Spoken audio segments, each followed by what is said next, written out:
बिना काजू चारुमगज क्रीम किंबा दही रे केवल आम घरोई मसला देकी बोजी बड़ी आलू पोटल रसा बनैया किछि पोटल नहीं जिबा ताकू डायगोनाली बा तिरछा भली काटिदबा तापर ताकू धोईदबा हलदी लुण गोलाई ताकू तेल रे लाल लाल करी आलू सह भाजी काढ़ी साइड रखीदबा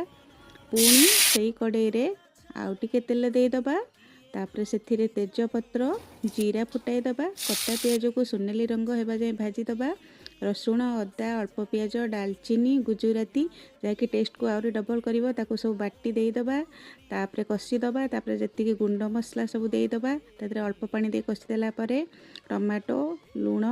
तापर कस्तूरी मेथी कषि पुणी भजा आलू पोटल को पकईदबा तापर कषिदबा तापर से गरम पानी देदबा घोड़े की फुटिया छाड़दबा 5-10 मिनट फुटला टेस्टी पोटल।